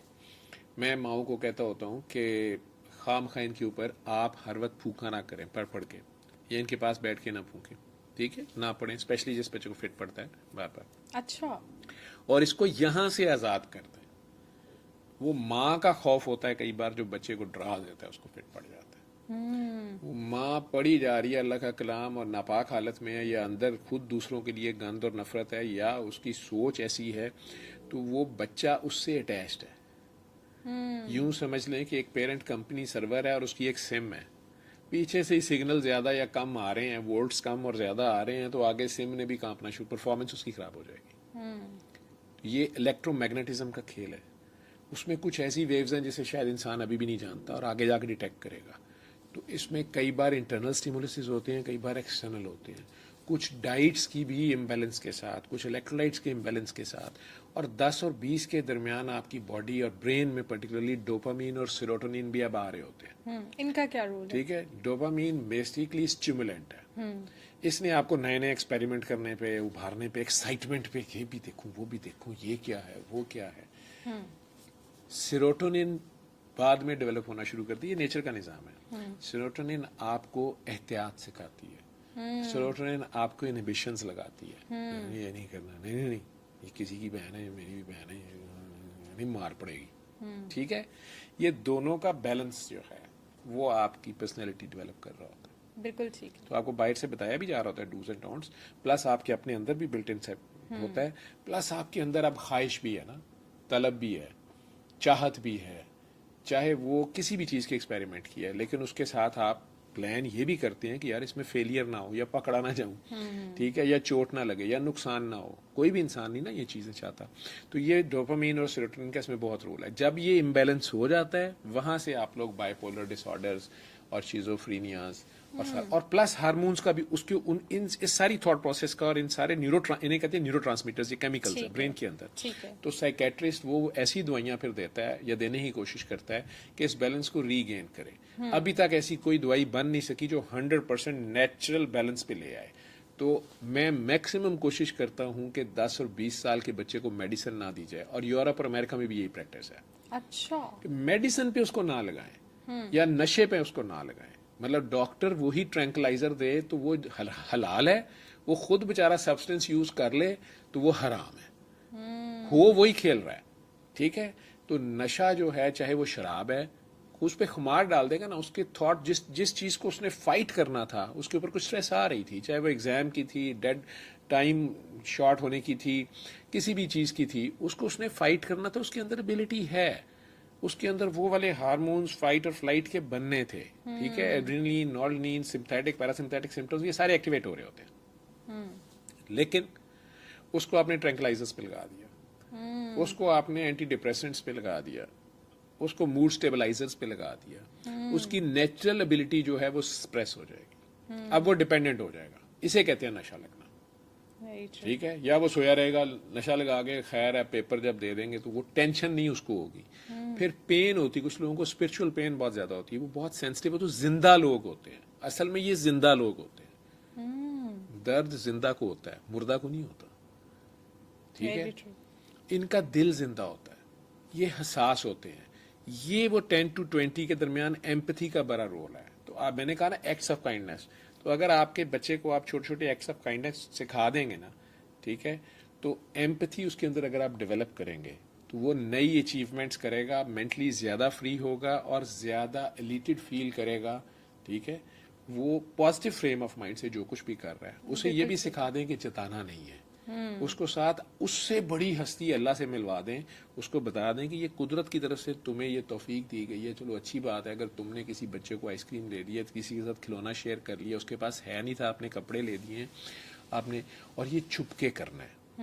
जितना ज्यादा उसको आप सेल्फलेसनेस सिखाएंगे, उसकी सेल्फ जो है पॉजिटिव वे में उतनी ज्यादा निखर के सामने आएगी, जो रियल ट्रू सेल्फ है। बिल्कुल ठीक है, बिल्कुल ठीक है, ठीक। तो ये बीमारियां कम होंगी। अदरवाइज जब वो स्ट्रेस में जाएगा, हार्मोन्स तो उसके पैदा होने ही होने हैं, चाहे वो सेक्स हार्मोन्स हैं या कोई दूसरे हार्मोन्स हैं। इसमें लड़कों में आप बीमारियां कह रही थी, एक्नी, लड़कियों में भी चेहरे पे दाने, पिंपल्स निकल रहे हैं। जब बॉयज स्पेशली अपनी टीन एज में जाते हैं तो जी। उनके वो जैसे ही दाढ़ी वगैरह आना स्टार्ट होती है तो उनके फेस पे बहुत ज्यादा एक्नी हो जाती है, एक्नी उनका होना शुरू होती गंदी सी स्किन हो जाती है स्किन बहुत हो ज्यादा। जाती है। तो उसके पीछे रीजन क्या होती है?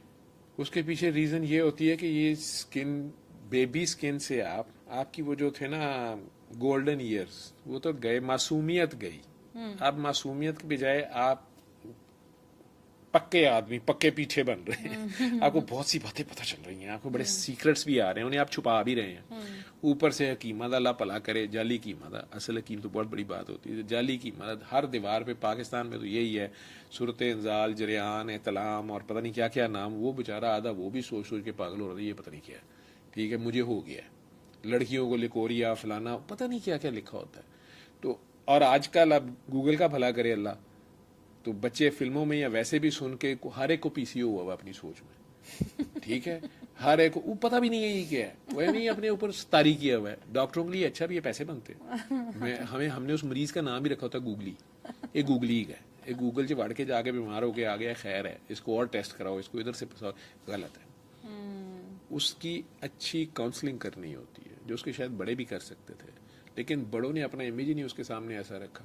तो जहां तक जरा सी स्ट्रेस जब आती है, हार्मोन्स उसके अंदर जोश और वो सारा कुछ होता है, फेस की स्किन के नीचे आपके फैट पैड्स आ रहे होते हैं ना, बूढ़ों को आपने देखा मुंह यूं हो जाता है। ठीक है, बेबी फेस होता है ना एक। तो इसी तरह अब ये जो एज होती है, इसमें जवानी भी साथ शामिल हो रही है, वो हार्मोन्स भी आ रहे हैं, तो फैट प्रोड्यूस भी ज्यादा हो रही होती है। स्क्रीशन, सीबम उसे कहते हैं। चेहरे के ऊपर ऑयल आ रहा होता है, जरा ऑयली स्किन, तो वो जरा ज्यादा प्रोड्यूस हो रहा होता है कुछ लोगों में। टेस्टोस्टेरोन लेवल अगर उनमें ज़्यादा है तो उससे भी हो रहा होता है। लेकिन वो अगर चेहरे को ज़्यादा साफ नहीं रखता, डस्ट में ज़्यादा जा रहा है, गंदे हाथ भी लगा रहा है, तो वो पोर अगर जिल्द के बंद हो जाते हैं, ये एक्स्ट्रा क्रीमें खाम मुंह पे मली जा रहा है, उसे पता भी कोई नहीं है कि ये ड्राई स्किन की है, ये मॉइस्ट स्किन की है, ये मीडियम स्किन की है, वो भी कर रहा है, तो ये सारी चीज़ें ऐड होती जाएंगी। साबुन वो सब क्वालिटी का यूज़ कर, या एम ही मेडिकेटेड सोप यूज़ कर रहा है, दूसरे फंगस वगैरह ओवर ग्रो करना शुरू करेगी। लेकिन एक्नी में सिर्फ ये होगा कि उसका ऊपर का पोर बंद हो जाता है जिल्द का, तो नीचे वो पसीना इकट्ठा होता है, वो मैल इकट्ठी होती है, उससे वो पीला सा दाना बन जाएगा, उससे छीलेगा तो और जख्म बन जाएगा। ठीक है, एक तो बच्चे को बताएं कि ये नेचुरल है, ये जवानी की निशानी है। फिर आवाज चेंज हो रही होती है, बिल्कुल ऐसे, उसकी आवाज चेंज हो जाती है। ठीक है, लड़के के शोल्डर्स ब्रॉड हो जाती है, सारा कुछ है, तो ये नेचुरल है। तो हर्बल रेमेडीज हैं या लोकल रेमेडीज हैं जी, बेसन से मुंह धोएं अगर ज्यादा ऑयली है, या कुछ ये वो। डॉक्टर्स आपको क्रीम भी स्किन वाले बता देंगे कि वो यार आप ये यूज करें, आपकी स्किन वैसे ही ऑयली ज्यादा है, आप ये डाइट्स, उसमें डाइट का भी बड़ा रोल आएगा। आप ये वाली डाइट्स ना लें। ठीक है, शुगरी डाइट्स, फैटी डाइट्स, तली हुई चीजें, क्योंकि फास्ट फूड का ये बहुत रोल है इसमें। फिर मैं आप ये पूरी दुनिया के सामने एडमिट करूंगा कि हमारे मुल्कों में मिलावट बहुत ज्यादा है। ठीक है, आपको पूरे लाहौर में खालिस दूध का गिलास ही मिल जाए, बड़ी बात है। अब वो भैंसों को टीके लगा रहे हैं ऑक्सीटोसिन के, या वो दूसरे से दूध ज्यादा आए, लेकिन वो एक्स्ट्रा हार्मोन्स जब उसमें इंजेक्ट कर रहे हैं तो बच्चियों के अंदर वो हार्मोन उस दूध में ही आ रहा है। तो वो छोटी बच्चियों की एज ऑफ मेनार्की बहुत पीछे आ गई, बड़ी जल्दी सो उन्हें इससे मेंसेस हो मुझे रही है। बल्कि एक क्वेश्चन भी याद आया कि बहुत ज़्यादा अब यहाँ पे एक चीज़ कॉमन हुई है कि बच्चियों को स्पेशली ब्रॉयलर ना खिलाया चाहिए, मुर्गी ना खिलाएं, ये गोश्त नहीं खाना चाहिए। इवन बहुत सारे डॉक्टर्स भी ये चीज़ कहते हैं कि इस एज में 10 से 20 वाली एज में स्पेशली लड़कियों को चिकन से बहुत दूर रखें। तो इसके पीछे के रीज़न क्या है? अगर अब चिकन इंडस्ट्री जो है वो फिर मेरे खिलाफ हो जाएगी, आपका प्रोग्राम बंद कराएगी ठीक है, लेकिन उसमें कुछ सही भी है और कुछ मिथ्स भी हैं। बहरहाल जो पोल्ट्री फीड है उसमें एंटीबायोटिक्स डाली जाती हैं, ठीक है, चूंकि ये 40 दिन का चूजा है जिसे कुक्कड़ बना के पेश किया जा रहा है, उसमें स्टीराइड्स भी डाले जा रहे हैं, उसमें एंटीबायोटिक्स भी डाली जा रही हैं, उसके अंदर पानी की मिकदार ज्यादा है, वो फूल गया है। तो आपका वो जो 2 किलो का चिकन है, ठीक है, वो चूजा है 2 किलो का, उसे हिला नहीं जा रहा, विंगिया लता पुलिस मुकाबला। लेकिन उसके मुकाबले में 40 दिन का जो देसी चूजा है वो इतना सा होगा, लेकिन उसे आप पकड़ नहीं सकते। आप उसे पकड़ने को भाग रहा होगा, काबू नहीं आता, फुली एक्टिव होता है। उसका गोश्त खाने वाला और इसका गोश्त खाने वाला उसी तरह की प्रोडक्ट होगी, तो उसमें हार्मोन्स और वो चीज़ें शामिल होती हैं। और चूंकि जाली ग़िज़ाइयत है, ये रैपिड एनर्जी तो उसको देगा, फौरी मज़ा भी आ जाएगा, ठीक है, बच्चों को उसको चबाना भी बड़ा आसान है, नरम सी चीज़ है, ठीक है। देसी मुर्गा अगर खाना पड़ता है तो वो चबाने में भी जोर ज़्यादा लगता है। ऐसे ही है। तो मटन अगर कोई अफोर्ड कर सके, ठीक है, बीफ भी किसी हद तक, बाहर के मुल्कों में तो बीफ लिया जाता है, तो हलाल गोश्त जिस किस्म का भी ले सकता है। अब गरीबों के पास तो गोश्त खाने की, आप कह रहे हैं ब्रायलर के, उनके पास ब्रायलर के भी पैसे नहीं है, बिल्कुल तो वो ऐसे। दालें खा लेते हैं। अब हमने दालें भी, उसमें भी प्रोटीन्स हैं, ठीक है, एनिमल ओरिजिन की हैं, लेकिन बहरहाल वो फिजिकल एक्टिविटी इतनी अच्छी रखते हैं, उनके घरों में खौफ ज़रा कम होता है। अगर स्ट्रेस कम है, माँ बाप बहरहाल आपस में हारमनी में हैं, तो वो उधर से कंपनसेट हो जाते हैं, तो वो ज़्यादा फिजिकली स्ट्रांग होते हैं, ठीक है, ठीक है। लेकिन ब्रायलर से मना इसलिए कर रहे हैं कि उसमें यह एक हद तक रखें कि फास्ट फूड अपनी लाइफ में कम रखें, और अगर घर में पकाएं भी, ठीक है, तो आप अगर अफोर्ड कर सकते हैं तो फिर मटन या देसी मुर्गी पका लें, ठीक। लेकिन इसके अंदर एंटीबायोटिक और स्टीरॉइड्स, उनका लिवर ही नहीं डेवलप हुआ होता। फिर इस पोल्ट्री से टाइफाइड बहुत ज़्यादा फैलता है, ठीक है, इनके एग से भी अगर वो हाफ कुक्ड हो, क्योंकि उनका लिवर डेवलप ही नहीं हुआ होता।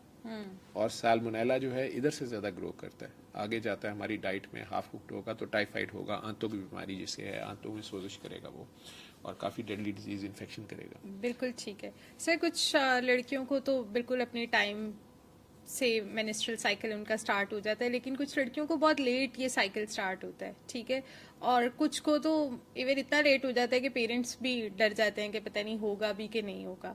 तो इसमें भी कोई हमारी डाइट का रोल होता है या किसी चीज़ का? बिल्कुल, डाइट का और स्ट्रेस का बहुत रोल है। अगर वो बच्ची जो है ज़्यादा स्ट्रेसफुल इन्वायरमेंट में है तो उसको जल्दी मेंसेस हो जाते हैं स्ट्रेस में, ठीक है।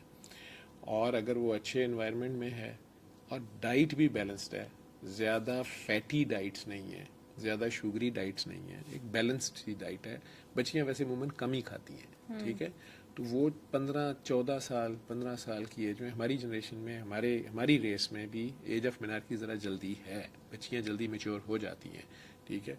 कुछ पहले एक दौर था जब बच्चियों ने रहना ही घर होता था, उनका एक्सपोजर बाहर नहीं होता था, ठीक है, एजुकेशन उस तरह से स्कूलों कॉलेजों की कम थी, उन्होंने घर रहना, माओं के साथ रहना, और उन्हें एक सेक्रेड फीलिंग दी जाती थी कि वो एक एसेट है, वो एक खजाना है, उनकी हिफाजत की जाती थी, और उनका एक वकार है और उन्हें उसको खुद मेंटेन करना है। उसने फालतू बंदे से बात नहीं करनी, ना किसी से करने देनी है, बल्कि कुरान आपको गाइड करता है कि आप थोड़ी स्टिफ होकर बात करें, अगले के बंदे के ख्याल ही ना गुजरे कि साड़ियाँ तो खुशफहमियाँ दे, हाल है कि हंसी तो फंसी, ठीक है, और वो वैसे अपने चेहरे पे शायद मैनर्स में स्माइल रख रही है, ठीक है, लेकिन मर्द हजरात जो होते हैं ये फौरी तौर पे इन्होंने एक ही सिग्नल लेना होता है, ठीक है।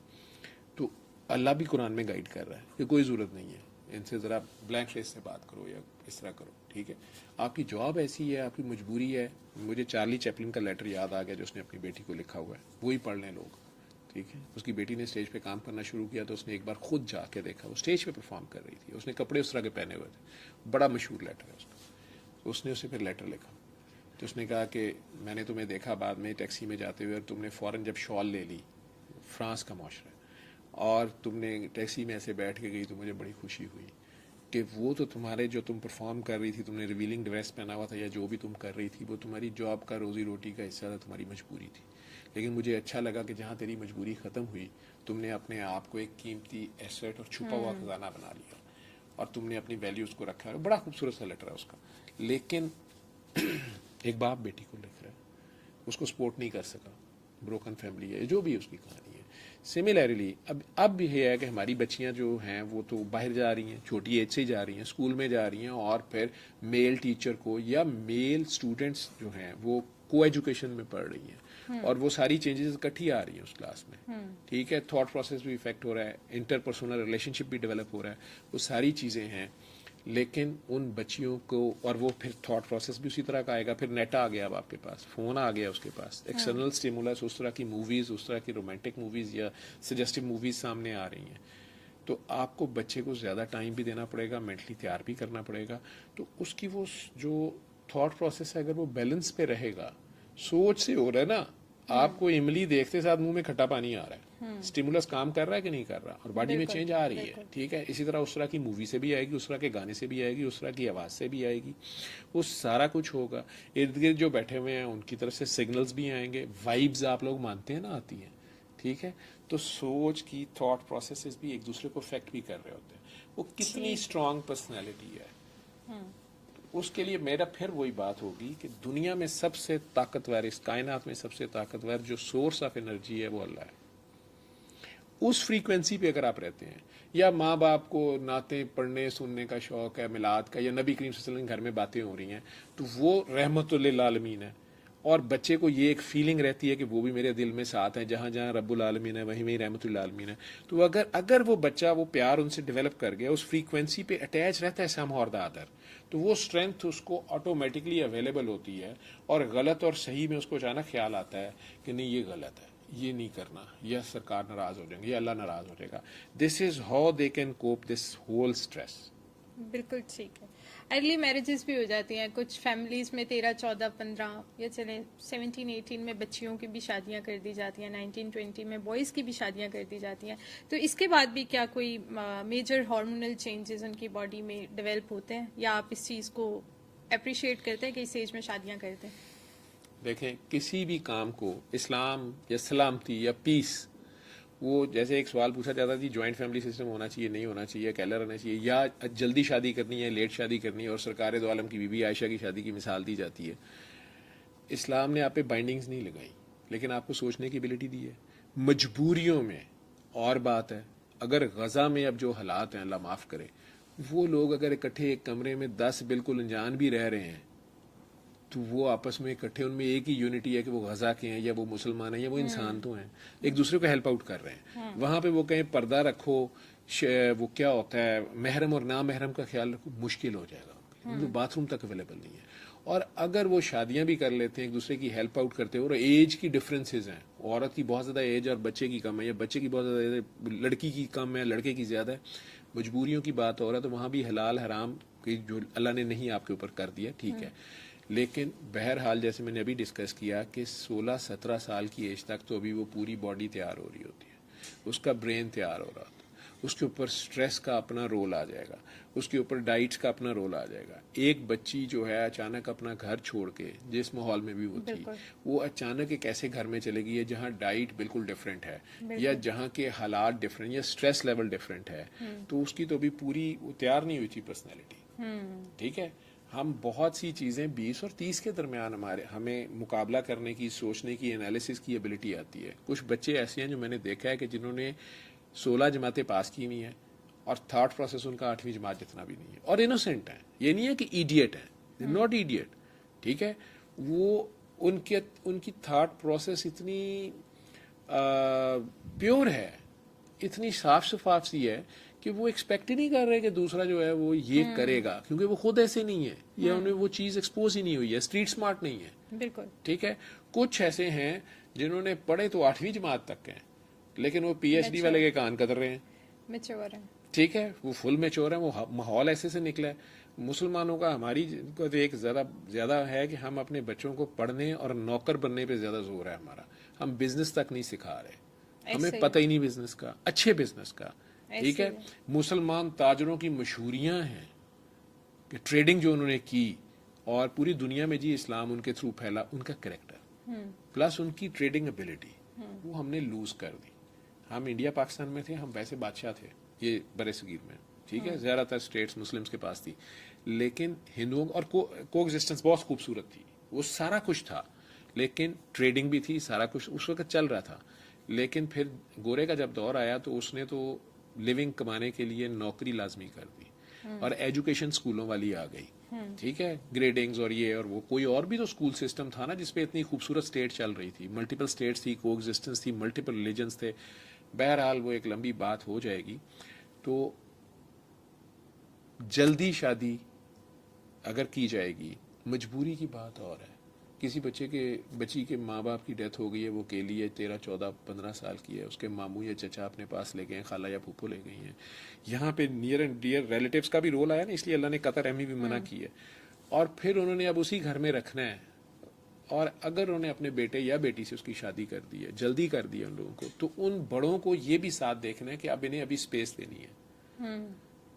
हमने उन्हें, अगर हमारी आज मैं कौम को मैसेज देना चाहूँगा, आप लोगों की हसरतें हैं कि हज हो जाए, उम्रा हो जाए, नमाज हमारी 5 वक्त कायम हो, रोज़े रखें रमज़ान के, सारी बातें। शादी जो है ये कायनात का सबसे बड़ी इबादत है। ये सेलिब्रेशन का मौका है कि अल्लाह ने आपको इतनी बड़ी इबादत का मौका दिया, ये अल्लाह का हुक्म है, नबी की सुन्नत है निकाह। तो उसमें उनको हेल्प आउट करें, सेलिब्रेट करें उस खुशी से, जिस तरह हज को सेलिब्रेट करते हैं आप, लेकिन उसकी सेंक्टिटीज़ का ख्याल रखें और उन्हें ये एहसास दिलाएं कि ये सिर्फ सेक्स और बच्चे पैदा करना नहीं है, बल्कि ये टोटल एक यूनिट ऑफ द सोसाइटी को डेवलप करना है। एक नया सेल बन रहा है जो बेसिक यूनिट ऑफ सोसाइटी है। उसमें वो दोनों मेन बिल्डर्स हैं, चिड़िया और चिड़ा जो हैं, या वो दोनों पार्टनर्स जो हैं, या लाइफ पार्टनर्स जो हैं। तो उन्हें बड़ों का काम है कि उन्हें थोड़ी ब्रीदिंग स्पेस भी दें और उन्हें गाइड भी दें और पॉजिटिव वे में दें। उन पर इम्पोज ना करें कि हम ऐसे करते थे तो फिर ऐसा ही तुम्हें करना पड़ेगा। उनके ज़माने के चैलेंजेस और हैं, ठीक है। अगर वो दोनों आपस में खुश हैं कि अभी हमने फैमिली नहीं शुरू करनी या हमने ये करना है, आप उन्हें थोड़ा टाइम दें, उन्हें बता दें कि बेटा अननेचुरल ना आ जाओ, ठीक है। या थोड़ा ठीक है, अच्छी बात, अभी एजुकेशन कंप्लीट कर लो, उसमें भी माएँ और बाप हेल्प कर सकते हैं। सबसे पहले वही मशवरे दे सकते हैं। तो ना बहुत अर्ली मजबूरी में हो गई तो ठीक है, अदरवाइज अगर आपने, अब बच्ची अभी 14 साल 15 साल की थी, अभी उसकी पेल्विस भी पूरी डेवलप नहीं हुई, आपने उसकी शादी कर दी और फिर बेबी भी पैदा करने वाली हो गई। अच्छा, अगर शादी कर दी जाए तो उस पर तो लिबरल खवातीन या एंटी रिलीजन जो मैं कह दूं कि जी जायज़ है शादी, तो मेरे खिलाफ हो जाएंगे। अगर वही 12 साल की लड़की सेक्स करके, अर्ली सेक्स करके और अबॉर्शन करा रही है तो वो जायज़ है, वो भी गलत है, बिल्कुल गलत, ठीक है। तो वो गाइड करना पड़ेगा ना। आज भी अमेरिका में आज भी ये फैसला नहीं हो पा रहा ना जी कि अबॉर्शन राइट्स देने हैं कि नहीं देने हैं। कभी उनकी कोर्ट्स ये फैसले दे रही हैं, कभी वो दे रही हैं। अभी इलेक्शन सिंबल, एक इलेक्शन का एक मेन उनका मोटो एक पार्टी का कुछ और एक पार्टी का कुछ है, ठीक है। अल्लाह ने हमारे ये फैसले पहले से कर दिए हुए हैं, वो नेचर के मुताबिक है। इस्लाम नेचर का रिलीजन है, तो उस नेचर को फॉलो करना पड़ेगा। मजबूरी होगी या तो और बात है, नहीं तो 17, 18 साल की एज इज गुड थिंग। उसके बाद अगर शादी हो जाती है, इसको अर्ली ना समझें, लेकिन उन बच्चों को बता दें। और अभी भी उन्हें एजुकेशन तो आप पीएचडी कर सकते हैं, आप पोस्ट डॉक्टर कर सकते हैं, आप जो मर्जी करते रहें, लेकिन वो दोनों आपस में कोएग्जिस्टेंस भी सीखें। उनको उसकी जिम्मेदारी, अच्छी बात अगर आप माँ बाप हैं उन्हें बताएं, लेकिन अगर वो चाहते हैं, अगर बच्चे ही कहते हैं कि नहीं हमने 18 साल की उम्र में नहीं मामा मेरी शादी कर दें या हमारी कर दें शादी, ठीक है। कई बार आपका बेटा या बेटी आपको बता रहा होता है कि मैं स्लिप ना हो जाऊँ, या मेरे अंदर डिमांड ऐसी है, या गलत ना हो जाए मेरे से कुछ, मेरा रोज़ाना टूट जाए, तो आप कर दें। तो फिर आप कर दें, आप देखें उसमें, और हाँ देखें, सारी चीज़ें देखनी पड़ती हैं, वो आप देख लें और बच्चों को उसमें हेल्प आउट कर दें। इसके बाद हेल्थ वाइज सर, मतलब कोई बीमारियां, मतलब अगर वो नेचुरल शादी करते हैं 18 पे आके, तो फिर तो कोई बीमारी उसको नहीं होती, कोई मसला नहीं उसके होता, वो नेचुरल है सारा, ठीक है। लेकिन मैंने वही कहा ना कि अगर 10-12 साल की एज में वो सेक्स ही कर लेता है, तो उसकी बॉडी की डेवलपमेंट पे बड़ा और साइकोलॉजिकल इम्पैक्ट उस पर बहुत ज़्यादा आएंगे, ठीक है। और वो पूरी एक खाना जो है वो पूरा कुक होने से पहले आप सर्व कर दें, तो फिर जो उसके साथ उस डिश का हशर होगा, चखने का तो सारे चख लेंगे, फिर छोड़ भी देंगे। अब वो कैसे लेफ्ट आउट फील करेगी या करेगा, ठीक है। तो वो जब तक पूरा डेवलप नहीं होता तो वो फिर साइकोलॉजिकल सिकनेसेस ज्यादा आती हैं उसमें, और हार्मोनल इम्बैलेंसेस भी उसमें होंगे, ठीक है। और उसमें उसका थॉट प्रोसेस भी, अब उसको बाद में ये लगेगा कि जी मैं तो बच्चा था तो ये मुझे मना कर देते। ये सारी की सारी पेरेंटिंग का भी रोल है ना, ये वो एज है जहां पे पेरेंट्स का रोल है। अदरवाइज मदर नेचर इतनी अच्छी है कि अगर आपके पेरेंट्स मर गए हैं और आपको ये एहसास है इस एज में, आप किसी के साथ रह रहे हैं, अकेले सर्वाइव कर रहे हैं, तो आपकी पर्सनैलिटी और होती है। अगर आपके पेरेंट्स हैं लेकिन दोनों लड़े हुए हैं, सेपरेशन है, आप एक पेरेंट के साथ रह रहे हैं, कभी उधर फुटबॉल बने हुए हैं, कभी उधर जा रहे हैं, कभी कोर्ट्स में मीटिंग्स हो रही हैं, ये तबाहकुन पर्सनैलिटीज होती हैं। बिल्कुल ठीक है सर। अब और ये सिकनेसेस में भी जाएंगे। ठीक है। इस एज में चलेंगे तो हमने शादी की बात कर ली, शादी नहीं भी होती, आप पढ़ रहे होते हैं, ग्रोइंग एज होती है, आपके माइंड में डिफरेंट किस्म के ख्यालात आते हैं, हमारा मीडिया भी माशाल्लाह काफ़ी फास्ट हो चुका है। तो इसमें मुझे बताएं कि बहुत सारे रोमानवी ख्यालात भी आपके ऑब्वियसली माइंड में आते हैं, और फिर हमारी यंगस्टर्स जो हैं, वो बेशक लड़कियां हैं या वो बेशक लड़के हैं, वो डिफरेंट एक्टिविटीज़ में भी चले जाते हैं, सेल्फ प्लेयर में चले जाते हैं। तो इसका मुझे बताएं कि मेडिकली इसको कहा जाता है कि ये एक हेल्दी एक्टिविटी है, कि इससे पता चलता है कि हाँ भाई आप जवान हो गए हो। तो क्या वाकई ऐसा है? देखें, उसने जवान होना है तो उसको पता तो लगना ही है, ठीक है। काकियों को तो वैसे ही मेंसेस के साथ उसे खबर आ जानी कि ये क्या हो गया मेरे साथ, या बॉडी में शेप मेरी क्यों चेंज हो रही है, हो रहे हैं, या वही क्लास फेलोज अब ये क्या उल्टी सीधी हरकतें कर रहे हैं, या ये खबीस लोग इन्होंने गुजरते हुए मुझे चुटकी क्यों काटी है, या हाथ क्यों लगाया इधर से। तो माँ उसको गाइड करती है, बड़ी बहन गाइड करती है, कोलीग्स गाइड करती हैं, सहेलियाँ आपस में एक दूसरे से इन्फॉर्मेशन क्रॉस ऑन होती है। इसी में सेल्फ प्लेयर की जो आप बात कर रहे हैं, या मास्टरबेशन की बात कर रहे हैं, या सेक्सुअल परवर्शंस की बात कर रहे हैं, मेडिकल साइंस आपने कहा कि वो कहती है कि ये अच्छी चीज़ है, उसको पता चलता है ये हेल्दी एक्टिविटी है।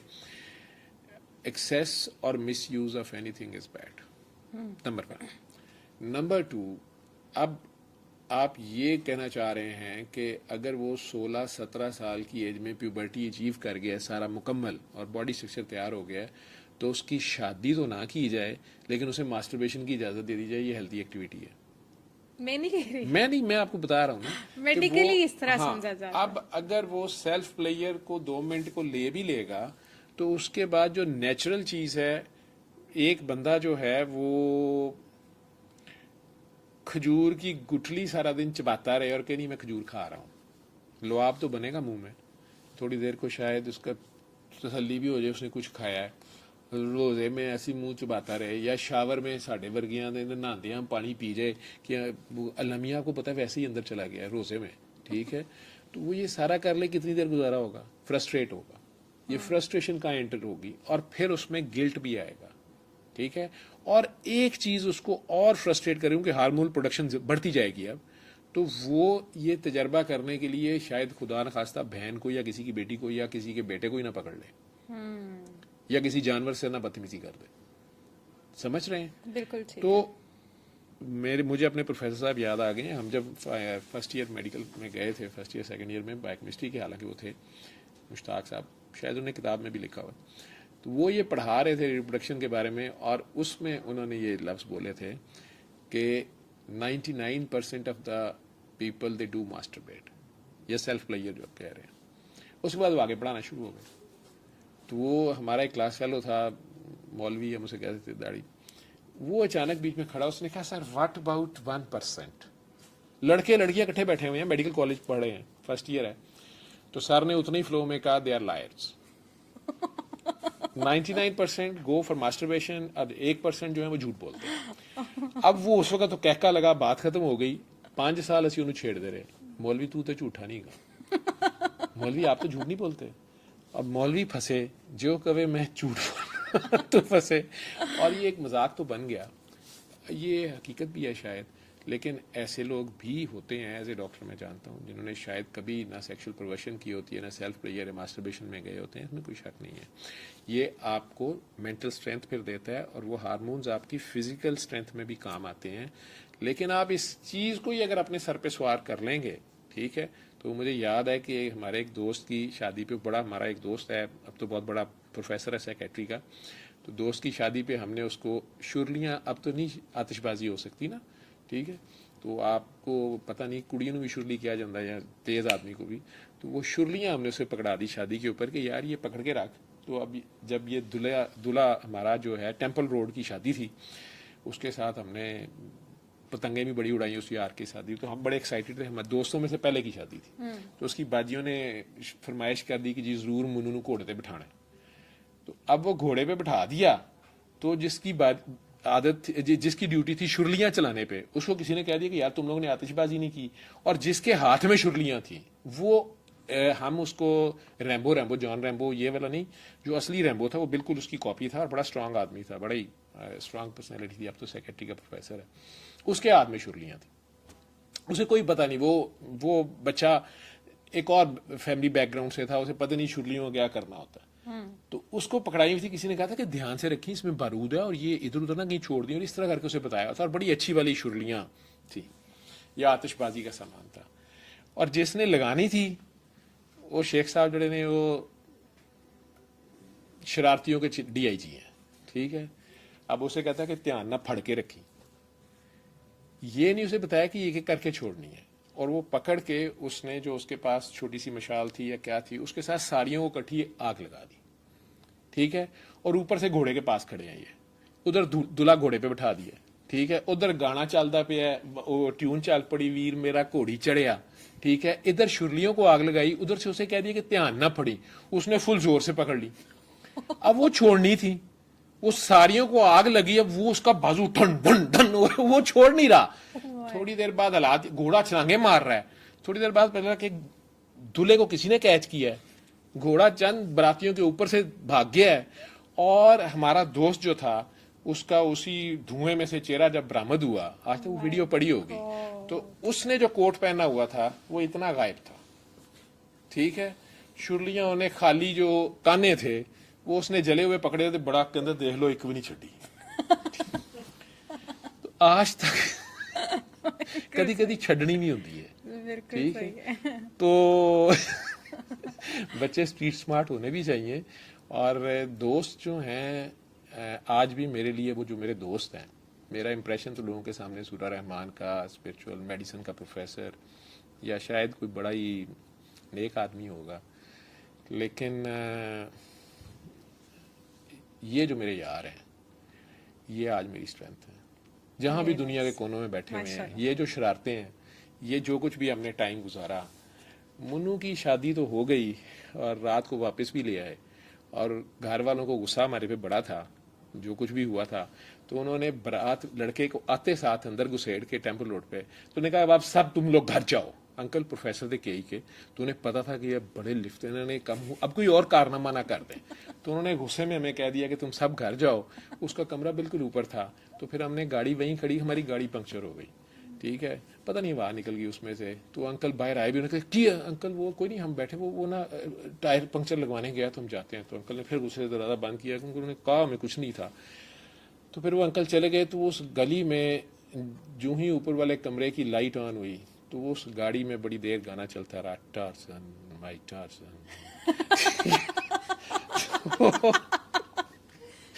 उसने जब तक ऊपर से गालियां नहीं दी खिड़की खोल के, हमारा पंक्चर नहीं लगा। वेरी नाइस, ठीक है ना जी। तो हमारी टीन एज की ये शरारतें हैं। हम उस वक्त नए नए डॉक्टर बने थे, बन रहे थे, फाइनल ईयर था हमारा। तो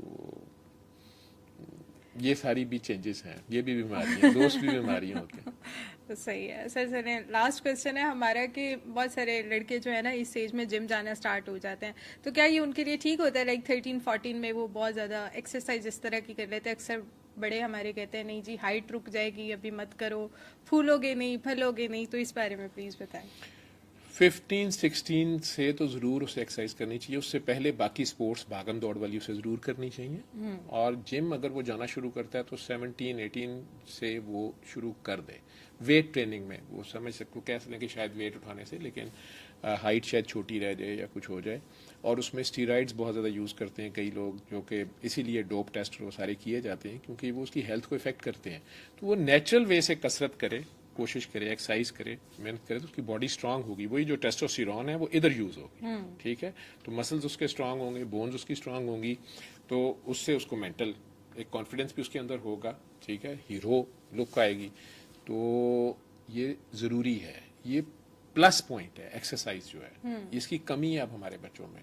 अब वो जैसे कहते हैं ना काउच पोटैटोज, वो बन रहे हैं और ऊपर से इंडोर ब्रेलर गेम्स फीड ज्यादा हो और गए हैं, इंडोर लैपटॉप, गेम्स और मोबाइल्स। लैपटॉप। नहीं, वो फिजिकल एक्टिविटी बहुत ज़रूरी है, बिल्कुल ठीक, फिजिकल एक्टिविटी बहुत ज़रूरी है। बिल्कुल और ठीक उसमें वो एक्सरसाइज करते हैं। हाँ, वो खाम खा के सप्लीमेंट्स ऐसे ना लें जिसके साथ उनकी बाद में हेल्थ इफेक्ट हो, उसमें सेक्सुअल हेल्थ भी इफेक्ट होती है और हार्ट के ऊपर बड़े बुरे इफेक्ट्स आते हैं। तो वो चीज़ें ना लें, अपनी वैसे डाइट, नेचुरल डाइट अच्छी रखे और एक्सरसाइज अच्छी करे, दिन के कम से कम 1 घंटा उसको दे वो, तो डेफिनेटली ये उसमें अंदर बहुत ज़्यादा उसके दिमाग के लिए भी बहुत अच्छी, उसकी सोच के लिए भी बहुत अच्छी है। बिल्कुल ठीक है। कोई वियर्ड चेंज आता है जो अब तक मतलब हमें ना पता हो इस एज टेन्योर में?